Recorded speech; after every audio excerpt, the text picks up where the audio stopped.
शफीक मेरी बात सुनो, आई लव यू कहने का तुम्हारा कोई मकसद नहीं। तुम थैंक्स भी बोल सकते थे अगर मैंने ड्यूट तुम्हारे साथ किया, ठीक है ना। इसका मतलब ये नहीं है कि तुम मुझे आई लव यू बोल दो। अच्छा चले रोना बंद करें, मैं मैडम के लिए पानी लेकर आओ यार। स्टिंग मंगवा लो, स्टिंग स्टिंग ले आओ यार। लाल रंग की लेके आना और गर्म ना लेके आना, ठंडी लेके आना। अगर गर्म स्टिंग पियो ना ऐसा लगता है खंग वाला सिरप पी रही। दोस्तों, पाकिस्तानी कौम इंडिया से बहुत नाराज है कि भारत फिल्मों में पायलट के तौर पर खूबसूरत और चोटी के पीस दिखाता है, लेकिन पाकिस्तान में पायलट भेजी पीतो गुलाब जामुन। इंडिया हमें ताने देता रहता था कि हमने पूरी दुनिया से कर्ज ले रखा है। पाकिस्तान भले ही दुनिया का उधार ना अदा करता हो, लेकिन इंडिया का उधार सूद समेत वापस करता है। इंडिया पाकिस्तान को ताने देता था कि एक चुटकी सिंदूर की कीमत तुम क्या जानो पाकिस्तानियों, लेकिन यही सिंदूर इंडिया को महंगा पड़ गया। पाकिस्तान ने बताया कि सिंदूर की कीमत 6 हथियारे, 80 ड्रोन, 250 फौजी, कई ब्रिगेड हेडक्वार्टर और सरहद पर इंडिया की कई चौकियों का बलात्कार, ये होती है एक चुटकी सिंदूर की कीमत। दुनिया में कहीं भी धमाका हो तो लोग मीलों दूर भाग जाते हैं, लेकिन पाकिस्तान में जब धमाका होता है तो 300-400 बंदे जमा होकर उसका मुआयना करते हैं। 1965 से यही नोट किया जा रहा है कि इंडिया जब भी मांगता है लाहौर ही मांगता है। यानी दो इतने भैन भी आई जे। सब ने इंडिया के खिलाफ सख्त से सख्त जुबान इस्तेमाल की, सिवाय पटवारियों के खोते लीडर नवाज शरीफ के। पटवारियों का कहना था कि मियां साहब बहुत बीमार हैं, ना हिल पा रहे हैं ना ही बोल पा रहे हैं, बस इशारों से मोदी को दिल में गालियां दे रहे हैं। जरा अंदाजा लगाएं कि इंडिया के 24 सूबे और पाकिस्तान के सिर्फ 4 सूबे, मतलब ये कि 1 अरब 26 करोड़ का मुकाबला 25 करोड़ से। आज हमें पाकिस्तानी होने पर फख्र हो रहा है। और पाकिस्तानी महिला सिर्फ मीम बना सकती है। अरे नहीं भैया, तुम्हारी जो दीदी पटाख करके राफेल से गिरी है ना, उनके लिए बढ़िया सी चाय बनाएंगे। और रही बात जंग लड़ने के लिए, तो हमें मर्द लोग बहुत काफी है, हम लोग को जरूरत नहीं है। कहा भैया मिशन सिंदूर स्टार्ट किए तो कोनो मर्द वरद नहीं है क्या? सारी महिला ही भेजोगे? हाँ, कोनो मर्द लोगों को भेजो, मर्द लोगों का मुकाबला हो। कहा महिला उठा के भेज रहे हो? हाँ बस। कहते हैं कि मुर्गों की लड़ाई में जब चौधरी का मुर्गा मार खाने लगता है तो चौधरी साहब लड़ाई को रुकवा देते हैं। ऐसे ही हाल कुछ इंडिया के साथ भी हुआ। जैसे इंडिया को मार पड़ने लगी तो इंडिया का बाप ट्रम्प बोल पड़ा, कहा कि इंडिया एक मस्कीन मुल्क है और मस्कीनों को मारना अच्छी बात नहीं, थोड़ा तरस खाओ। हाँ भाई, तुसी तो नाश्ता करन लाहौर आना सी, तुसी ते आए को नहीं, तो लाहौर वाले ਤੁਹਾਨੂੰ नाश्ता देने घर आ गए ਤੁਹਾਡੇ।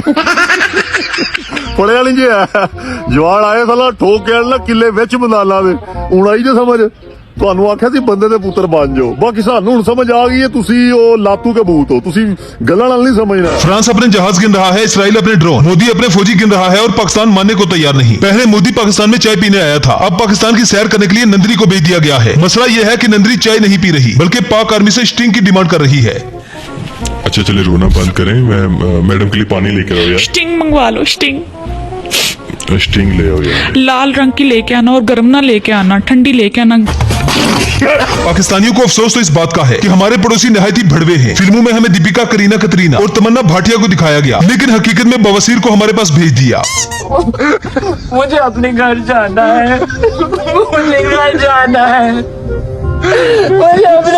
इससे पहले हमने पाक भारत जंग के बारे में सिर्फ सुना था, लेकिन 2025 की जंग को हमने अपनी आंखों से देखा। अब कम से कम हम अपने बच्चों को बताया करेंगे कि 2025 की पाक भारत जंग हमने लाइव देखी है। यकीनन इंडिया वालों को अब समझ आ गया होगा कि पाकिस्तान में ट्रकों के पीछे ना छेड़ मलंगा नू क्यों लिखा होता है।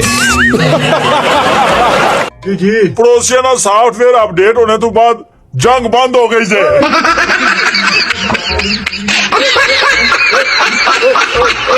जनरल आसिम मुनीर ने इंडिया को बहुत समझाया कि ऑपरेशन सिंदूर करने से पहले सोच ले, लेकिन जब मोदी न माना तो फिर ऑपरेशन सुहागरात का आगाज किया गया। इंडिया को बताया गया कि सुहागरात के लिए तैयार रहना। फिर पाक फौज ने इंडिया के साथ ऐसी सुहागरात मनाई कि एक ही रात में मोदी को पेट से कर दिया।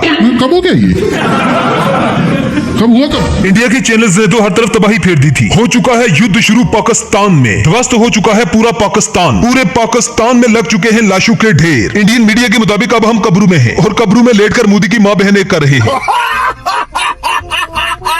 दोस्तों, फ्रांस ने मोदी को खबरदार किया था कि हमारा राफेल जंग में ना उड़ाना। अगर पाकिस्तान ने गिरा दिया तो मार्केट में हमारे जहाज की कीमत गिर जाएगी। अब पाकिस्तान दावा कर रहा है कि हमने 3 राफेल गिरा दिए हैं और जब से राफेल तैयारे गिरे हैं, तैयारे की कीमत में हजारों डॉलर की कमी आ चुकी है। पाकिस्तान एयरफोर्स ने इंडिया के राफेल तैयारों का ऐसा कबाड़ बनाया है कि अब कबाड़िए भी इस 3 डब्बे को लेने को तैयार नहीं। कबाड़ियों का कहना है कि 70 रुपए फी किलो अगर देना है तो दे दो। राफेल से अच्छा तो हमारे मुल्क में हुंडा 125 है, जो कम से कम वारदात के बाद पकड़ा तो नहीं जाता। 1500 करोड़ का जो राफेल मंगाया गया था, इन्हीं लोग के लिए मंगाया गया था। हम मोदी से अपील करेंगे कि आप राफेल को भेजिए पाकिस्तान। लेलन बेच लो, सुक्कियां रोटियां बेच लो, पिस्तल सिल्वर टीन डब्बा बेच लो, रद्दी किताबां बेच लो, अड्डी वाली जुतियां, जॉगर बूट बेच लो, पानी वाले पैप। जिस तरह से पाकिस्तानी एयरफोर्स ने राफेल तैयारे गिराई, अगर ऐसे ही एक और राफेल गिर गया तो यकीन जाने कि पाकिस्तान के साथ साथ फ्रांस भी इंडिया पर हमला कर देगा। और तेरे को बिना वजह पीटा उसने, कोई वजह नहीं थी भाव, उसने तो आपके माँ बाबूजी को भी 4-5 गालियां दी और मुझे भी 4-5 ठोक दी। उल्टा लगा के देता हूँ लोगों को। अरे उसी वक्त आपका ख्याल आ गया, इसलिए हाथ रुक गया। तो चलिए आज के इस एपिसोड में एक बार फिर से हम इंडिया और पाकिस्तान की जंग के दौरान पाकिस्तानियों के कुछ ऐसे फनी रिएक्शन आपके लिए लाए हैं जिन्हें देखकर आपको मजा आएगा और बहुत मजा आएगा। आओ माँ कसम आ गए हैं। मैं आप लोगों को बताना चाहता हूँ, इधर कोई ड्रोन गिरा और वो कह रहे हैं कोई लड़का 1 to 5 पे उठा के भागा। तो अभी तक की ताजा तरीन इत्तलात आपको दे रहे हैं लाहौर DH एज ब्लॉक फेज 6 से कि कोई लड़का मोटरसाइकिल पे उठा के भागे है, पीछे वाला लड़का पकड़ा गया है, आगे वाला टैंकी पे रख के निकल गया।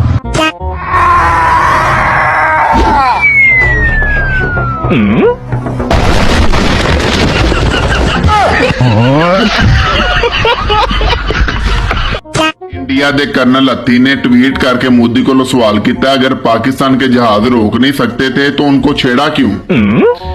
भाई जेड़े तेल ला के उन्ना वो नहीं रुकदे, वजी जे ना। जिस कौम ਦਾ ਕੋਈ ਮੁਕਾਬਲਾ ਨਹੀਂ ਕਰ ਸਕਦਾ। ਕਿਸੇ ਬੰਦੇ ਨੇ ਲਿਖਿਆ ਹੋਇਆ ਸੀ ਕਿ ਇੰਡੀਆ ਦੇ ਜਹਾਜ਼ ਇੰਜ ਡਿੱਗੇ ਜਿੱਦਾਂ ਪਾਕਿਸਤਾਨੀ ਕ੍ਰਿਕਟ ਟੀਮ ਦੀਆਂ ਵਿਕਟਾਂ ਡਿੱਗਦੀ। इंडिया हर खबर च कह रहा पाकिस्तान ने साडे ते हमला करता है, पाकिस्तानी हर न्यूज च कह रहे हैं कि असीं इंडिया ते हमला नहीं किया। तीसरा केड़ा इंडिया दी लै रहा है भाई, तुहानूं कोई होर तेल ला रहा है। ਇੰਡੀਅਨ ਆਵਾਮ ਇਸ ਕਰਕੇ ਗੁੱਸੇ ਦੇ ਵਿੱਚ ਆ ਕਿ ਪਾਕਿਸਤਾਨ ਨੇ ਸਾਡੇ ਤਿਆਰੇ, ਸਾਡੀਆਂ 에ਅਰਬੇਸਾਂ, ਸਾਡੇ ਆਇਲ ਡਿਪੂ, ਸਾਡੇ ਟੈਂਕ ਤਬਾਹ ਕਰਤੇ ਤੇ ਸਾਡੇ ਫੌਜੀਆਂ ਨੂੰ ਕੁੱਤਿਆਂ ਵਾਂਗੂ ਮਾਰੇ। ਤੇ ਪਾਕਿਸਤਾਨੀ ਆਵਾਮ ਸਿਰਫ ਇਸ ਕਰਕੇ ਗੁੱਸੇ ਦੇ ਵਿੱਚ ਆ ਕਿ ਇੰਡੀਅਨ ਡਰੋਨ ਸਾਡੇ ਸ਼ਹਿਰ ਕਿਉਂ ਨਹੀਂ ਆਇਆ। ਤੇ ਜਿੰਨਾ ਸ਼ਹਿਰਾਂ ਦੇ ਵਿੱਚ ਉਹ ਡਰੋਨ ਆਏ ਆ ਉੱਥੇ ਪਹਿਲੇ ਤੋਂ ਥੱਲੇ ਸੁੱਟ ਲਏ, ਮੁੜ ਕੇ ਫੌਜ ਦੇ ਪਹੁੰਚਣ ਤੋਂ ਪਹਿਲੇ, ਇੰਤਜ਼ਾਮੀਆ ਦੇ ਪਹੁੰਚਣ ਤੋਂ ਪਹਿਲੇ ਇਲੈਕਟ੍ਰੀਸ਼ੀਅਨ ਪਹਿਲੇ ਉੱਥੇ ਪਹੁੰਚ ਜਾਂਦਾ ਸੀ। ਤੇ ਜਿੰਨੀ ਦੇਰ ਨੂੰ ਫੌਜ ਪਹੁੰਚਦੀ ਸੀ ਉੱਥੇ ਸਿਰਫ ਧੂਆਂ ਹੀ ਲੱਭਾ ਵਾ, ਬਾਕੀ ਹਰ ਸ਼ਹਿਰ ਕਬਾੜੀਏ ਲੈ ਗਏ ਆ। ਮੋਦੀ ਤੇਰੀ ਮੈਂ ਕੀਤੀ ਭੈਣ ਮੋਦੀ, ਤੂੰ ਗਲਤ ਜਗ੍ਹਾ ਪੰਗਾ ਲੈ ਬੈਠਾ। ਅੱਛਾ, ਮੋਦੀ ਫਰਾਂਸ ਨੂੰ ਕਹਿ ਰਿਹਾ ਕਿ ਅਸੀਂ ਜਦੋਂ ਡੱਬਾ ਖੋਲਿਆ ਸੀ ਜਹਾਜ਼ ਟੁੱਟਾ ਨਿਕਲਿਆ ਸੀ। ਲੀਡਰ ਹੋਵੇ ਤੇ ਯਕੀਨ ਕਰੋ ਮੋਦੀ ਜੈਸਾ, ਬਦਲਾ ਲੈਣਾ ਮੋਦੀ ਜਾਣਦਾ, ਯਕੀਨ ਕਰੋ। ਉਹਨੇ ਆਪਣੇ 26 ਬੰਦਿਆਂ ਦਾ ਬਦਲਾ ਇੰਡੀਆ ਦੇ 2600 ਫੌਜੀ ਮਰਵਾ ਕੇ, ਇੰਡੀਆ ਦੀਆਂ ਛਾਉਣੀਆਂ ਤਬਾਹ ਕਰਵਾ ਕੇ, ਇੰਡੀਆ ਦੇ ਹੈੱਡਕੁਆਟਰ ਤਬਾਹ ਕਰਾ ਕੇ, ਇੰਡੀਆ ਦੇ 5 ਜਹਾਜ਼ ਤਬਾਹ ਕਰਕੇ ਉਹਨੇ ਬਦਲਾ ਲਿਆ। ਯਕੀਨ ਕਰੋ, ਸਲੂਟ ਆ ਮੋਦੀ ਤੈਨੂੰ। ਇਹਨੂੰ ਕਹਿੰਦੇ ਨੇ ਲੀਡਰ, ਇਹਨੂੰ ਕਹਿੰਦੇ ਨੇ ਬਦਲਾ ਲੈਣਾ। ਸਿੱਖੋ ਮੋਦੀ ਕੋ। ਪਾਕਿस्तान हमेशा जिंदाबाद। I'm not sure the nation will forgive him ever. Well तो दोस्तों ये थी हमारी आज की वीडियो। आई होप आपको पसंद आई होगी। अगर वीडियो पसंद आए तो वीडियो को लाइक कीजिए, शेयर कीजिए और चैनल को सब्सक्राइब करना ना भूलें। तो मिलते हैं नेक्स्ट वीडियो में। Good bye.